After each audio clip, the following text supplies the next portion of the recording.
ভাই বোন এক ঘরে আলাদা বিছানায় থাকতে পারবে কি? ভাই বোন যদি প্রাপ্তবয়স্ক হয় কিংবা প্রাপ্তবয়স্ক হওয়ার কাছাকাছি পর্যায়ে থাকে, তাহলে তারা একটি কক্ষে পৃথক বিছানায়ও রাত্রি যাপন করতে পারবেন না বা একাকী নিঃসঙ্গে তারা থাকতে পারবেন না।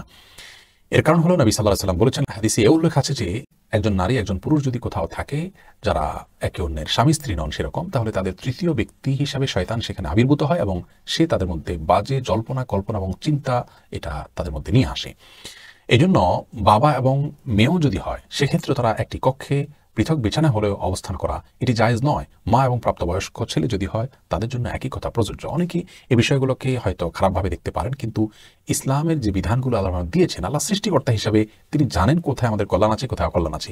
আল্লাহর কোনো নির্দেশকে, আল্লাহর কোনো নির্দেশনাকে যদি আমাদের কাছে অযৌক্তিক মনে হয়, সেটা আমাদের মূর্খতা, সেটা আমাদের কুফরি বা আল্লাহর প্রতি আস্থাহীনতার প্রমাণ ছাড়ার কিছু নয়। ভাই বোন যদি ছোট ছোট হয়, তারা বাচ্চা মানুষ হয়, তাহলে সেক্ষেত্রে তারা এভাবে একটি কক্ষে থাকতে পারে।